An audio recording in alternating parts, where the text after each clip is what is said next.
Hello everyone, welcome back to On the Fly. Today we're taking a look at day one of the World Junior Championships currently happening in Gothenburg, Sweden. So with that being said, today was a great day of hockey with plenty of action and a couple of upsets as well to sort of top off the day. So that being said, we'll start off with the scores from today's game, starting off with Slovakia upsetting the Czechs 6-2. And in this game, it was really a demonstration of what Slovakia can do in this tournament. We saw last year they came out of nowhere, and led by Adam Gajan, their goaltender, sort of came up through the tournament, almost beat Canada in the quarters, and that was sort of the main staple point of Slovakia, of basically what they could do at this tournament. This year, no different. They upset the team that came second last year, behind Canada as well. Sorry, I have to put that in there. But with that being said, big upset today for Slovakia. In my opinion, I don't see why they can't go on to win the group now. They played really well. The U.S., we'll get to them in a couple minutes, did not play so well. So I don't see really why Slovakia can't upset a team like the U.S. They were really good. But with that being said, 6-2, the first period was very dominated by the Czechs, second and third more so by Slovakia, and they really took over the game after the first period. They went back to the dressing room. Whatever they did, it worked, and they came out and they just dominated play for the back two periods. That was your early morning game. And the 8:30 and the final score for that one 6-2. Canada and Finland 5-2 was your final for Canada. This game really was played pretty well by Canada. The only blemish I might add is that they did take a lot of penalties, and one of the big problems with Canada and their penalties were that Finland had a pretty good power play too. So if Canada can clean that up, I see no problem with that. Sweden is really the only contender for Canada in their group, and I think when we look at that, you saw Sweden today against Latvia. They had a very good power play. We'll get to them in a little bit as well. And then Finland 5-2 final. So when we look at it, obviously not their best of games, but at the end of the day, Finland is a team that are going to try and keep it close. The empty netter was added, so it's really 4-2. And when we look at Finland, what they were trying to do, they're trying to play their structure. They obviously don't match up with Canada in terms of skill, so they have to use their structure, their size, and they did a pretty good job of that. Unfortunately for them, Canada also used their size against them, and when Canada can get sort of in that gritty role where they're using their size to dictate the pace of play, that's when Canada really gets going, and that's what they did today. They had moments of it where, you know, they basically had their shifts. A lot of it comes from that fourth line of Allard, Beck, and Danielson. And when they put those three together and they throw them on a line just to cause chaos, Finland gets sped up, they have problems. And that was one of the biggest points of today, was if Canada can play like that and speed up or slow down or however they want to do it, the pace of the other team, that's when they really start to be able to play and really do well in their own sort of terms. So when we look at Canada, if they can continue to do that, I'm not really looking at the group, I'm looking more so at the Group B, where you look at sort of like the U.S., who they don't match up in terms of skill, so they need to do something to shake up what the U.S. can do. And, I mean, we'll get to this next game here in a moment, but if they can do that, they're going to do what Norway did today.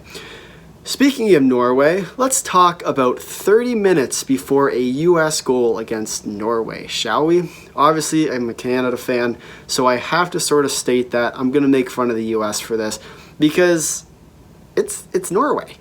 It's not Canada, it's Norway, and you don't score for 30 minutes of a game where, I mean, to be honest, you had plenty of chances to do so. The big red net, you know, it's pretty big. Might as well try and put the puck in it, but they didn't.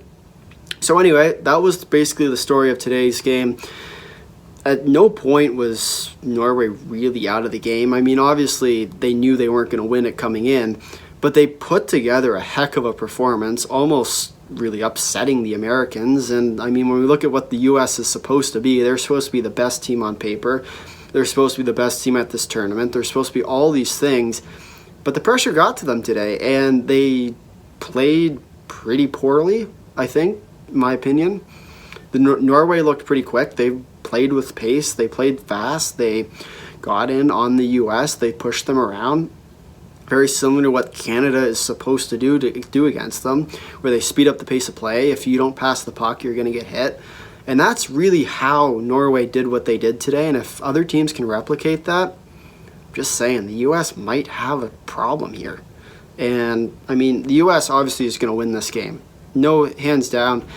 The U.S. could have put out the B team, they would have won that game. But at the end of the day, the problem was here, it's a lot closer than it should be. And when the U.S., like, they have skill upon skill upon skill upon skill upon skill, so they don't have that big of a problem right now. But when they play a team like a Slovakia or a Czechia or a Switzerland, they might have a problem if they're gonna let the other team dictate the pace of play. They have to use their skill, they have to dodge checks, they have to keep their head up, they have to use their passing, they have to do all these different things to make sure they're the ones dictating the pace of play, because they are the best team at this tournament by far.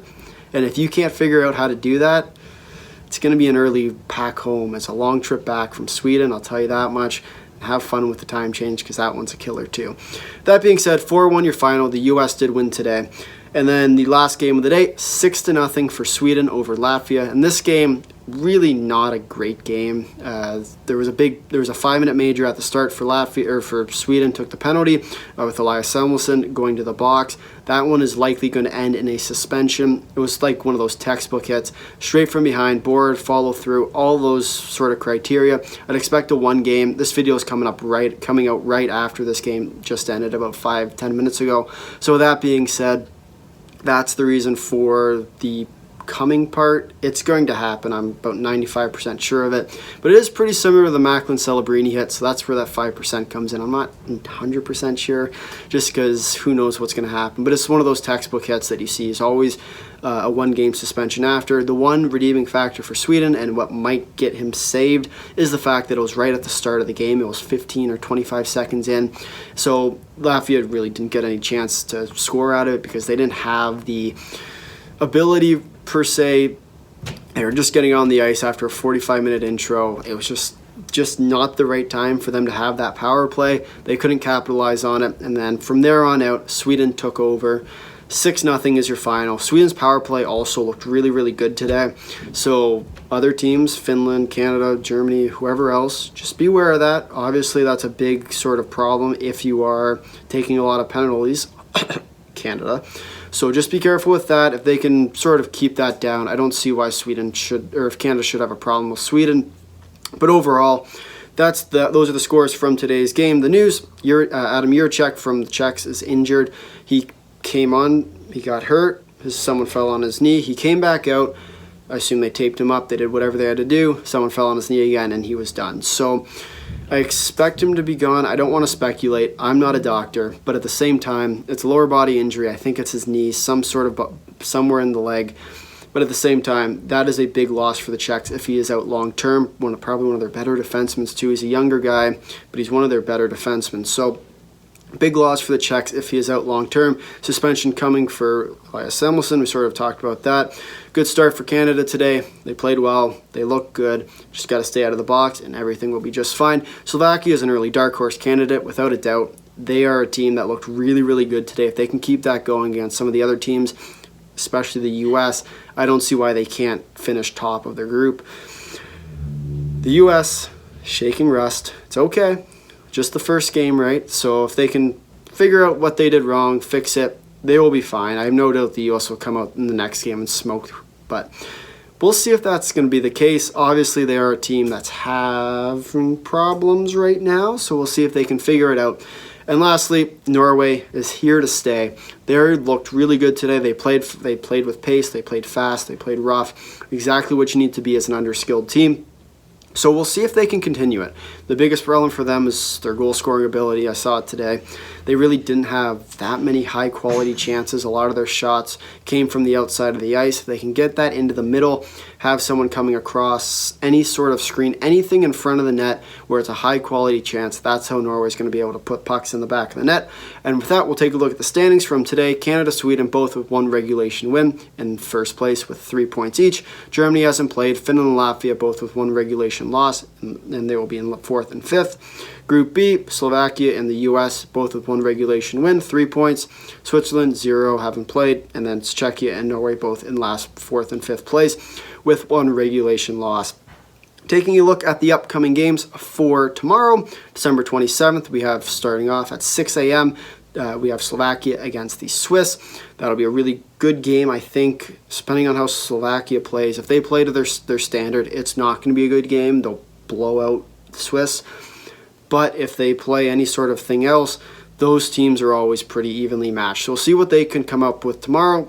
8:30, we'll get our first look at Germany, who will play Finland.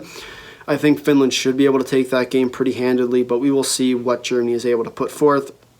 Then at 11 o'clock, we have the Czechs and Norway. That'll be an interesting game because obviously we saw Norway play pretty good against the U.S. Let's see if they can keep it going against the Czechs, who are a little less talented. But with that being said, we'll see. And then Canada will play Latvia at 1:30 p.m. Eastern Standard Time, which I think will be another pretty good game. It just depends on what team Canada brings, obviously. Latvia normally can contain the puck pretty well, keep the puck out of their own net. We'll see if they can do that this year. But with that, if you made it this far in the video, thank you for watching. If you'd like to drop a like, if you really like, consider subscribing. Tell all your friends and comment down below your thoughts on day 1 of the World Junior Championship. Until next time, see you.